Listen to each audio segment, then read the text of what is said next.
Do you want to discover more joy, peace, and freedom with food exercising your body? Here we bring a compassionate, holistic, and sustainable approach to fitness so you can fully enjoy the life you want and express your unique self with the world. I'm Michelle Roscoe, and I want to help you find fitness freedom. I'm so glad you're here. Hey, we've all been there. We know what it feels like when you're in a mental funk. Maybe you feel like you're hitting your head against the wall, or you're trapped in this little box, or you just feel like you're in a rut that you can't get out of. Maybe you're going through something physical, like an icky illness or sickness or pain or ache in your body. I want to help you break free from those mental and physical funks because I learned some things that have helped me, and honestly, this past week I am a little bit sick, so you might hear it in my voice.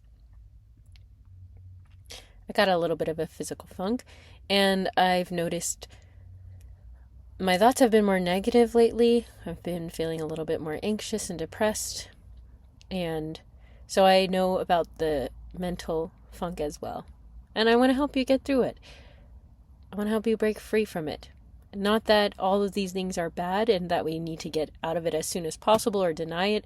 There's a lot of beauty and lessons in these darker times, and we don't want to necessarily stay here all the time. So here are 5 ways to help you get out of a funk when you need it. Whether you're feeling on top of the world right now, you can save this for later, or if you're going through it right now, listen, and I hope at least one of these things will help you feel better. So number 1, I think I've learned that it's really important to acknowledge what you're going through and experiencing without judgment. So a lot of the times when we're feeling low, we think, whether subconsciously or not, oh, bad emotion, I shouldn't feel bad, I should be happy, what's wrong with me? Or what did I do that's wrong? We almost blame ourselves. So just allowing yourself to feel what you're experiencing, acknowledge whatever's happening in your brain, in your body. And you can also go a step farther and recognize where it's coming from, especially when we can step back and practice mindfulness and meditation. We're able to create more distance between what thoughts are coming up and what's actually true and what's happening in the moment. Meditation is a great practice for that. And it helps us recognize, okay, hey, this thought isn't necessarily true. It feels true, but it's not necessarily true. I don't have to believe it.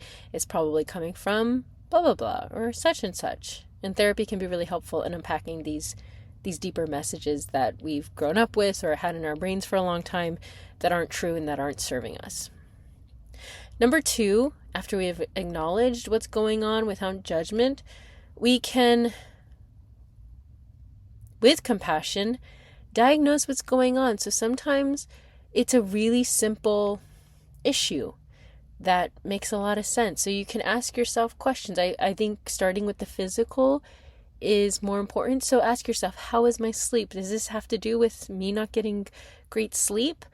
How about my food choices? Maybe my food choices are contributing to poor sleep, like caffeine or alcohol before bed, or not eating as nutritiously and my body's just not fueled really well, or maybe I'm not eating enough for my body's needs. Am I feeling sick? Did I catch something? Am I not moving a lot lately? Could my movement regimen use work? Or maybe I'm moving too much. Maybe I'm over exercising and overtraining, and maybe that's why I'm feeling anxious and tired and off. What kind of thoughts are going in my head? And again, this is why meditation and listening can be so helpful. It helps you recognize and be able to identify what thoughts you're thinking.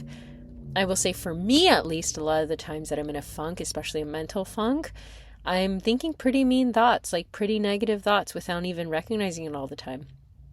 So what thoughts are you thinking? How about your environment? What's going on in your environment? Do you have a great environment for sleep? Do you have an environment that feels safe?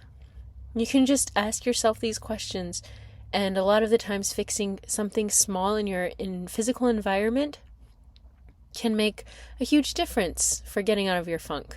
So what can I do to make sure I get a better night's sleep? What can I change in my environment? What better food choices can I make? Do I need to move less or more? What kind of thoughts am I thinking, and what can I replace them with? So taking your power, and after you've acknowledged it, to do something about it, to take action on it. And number 3, stick to your habits of health. So in the 4-H method, I keep some habits, some healthy habits. Heroes keep some healthy habits, and these are things that act as anchors. And so think about the habits of health that you maintain regularly. I know that when you are feeling funky, maybe you're feeling low or anxious, maybe something is going on physically, it's really easy to say, I don't want to do that, or I really don't feel like doing it. But when you are in a funk and when you're not feeling your best, I believe it's especially important to keep those habits up. Habits are like anchors. They're like strong structures in our lives that help us no matter what's going on. I know that for me, when I had fewer tools and skills to deal with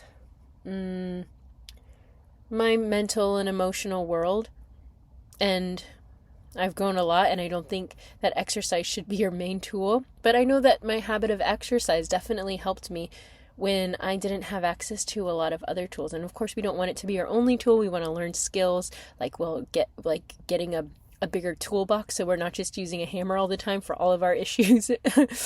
We learn to use a screwdriver. We learn to use a monkey wrench. What other tools are there?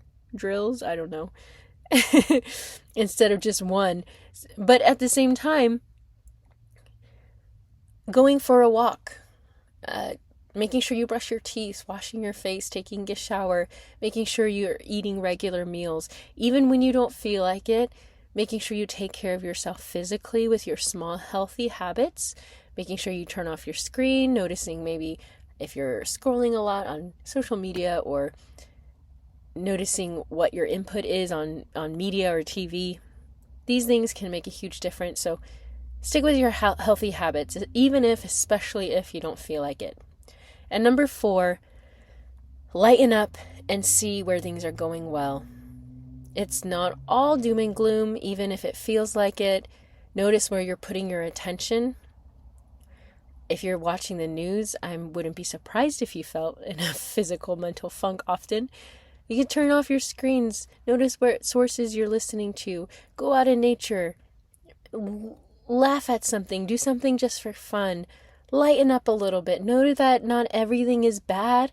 Not everything is horrible. You're alive right now. You have this breath. Notice what is working well. Practice gratitude.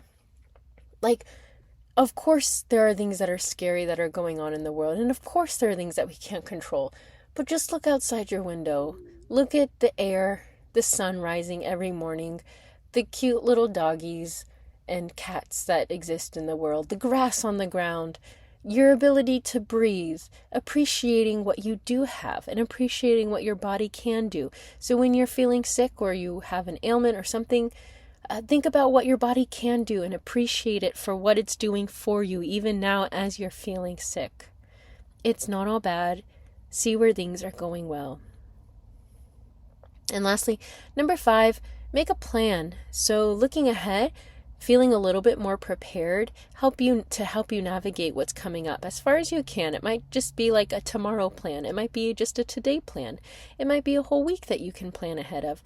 But think about what you might need, looking at your diagnoses, your habits, where you can put a little more gratitude, and think of a plan for what can be helpful moving forward. So do you need a little extra sleep? Do you need to eat better? Do you need to move a little bit more? Where can you put that in? What can you say no to? Do you need to take some things off your plate? Do you need to add some friend time or connection time? Are you craving maybe a good conversation? Figuring out what you need and making a plan to actually put that into place. Call a friend, text a friend, carve some time out to go out in nature. Plan to maybe say no to something so you can go to bed earlier and get a little bit of extra sleep. Maybe engage in something that's mentally stimulating and enjoyable for you. Make a plan to help you navigate what's coming up for you as far as you can. So, pretty short episode. These 5 things: acknowledge without judgment, diagnose what's going on, stick to your healthy habits, lighten up and practice gratitude, see where things are going well, and number 5, make a plan. I hope that this was helpful for you. If you have anything that you would like to add, what would you add? Would you add a 6th thing or a 7th thing? Would you take one of these things away? What has helped you break free from a mental and physical funk? I'd like to hear. You can email me using the links below or message me on Instagram. Thanks for listening. I hope you have a wonderful day.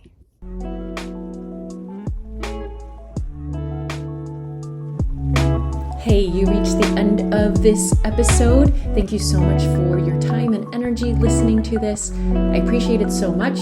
If you would be so kind and generous as to leave a positive review for this podcast, it would mean so much to the growth of this so that more people can benefit from it. And even more, it would mean even more if you shared this personally with someone who you think would be able to benefit from this, who would appreciate and enjoy it. Please do that. Always feel free to reach out to me with questions or comments, michelle@mlroscoe.com, or you can find me on Instagram at michelle_lynn_roscoe. Always happy to hear from you. And if you're ready to commit, to take action to making your healthiest life from a place of already enough, join the 4-H method. Make your body your home, your health, your hero journey. The link is in the show notes. Like you, love you, Coach Michelle.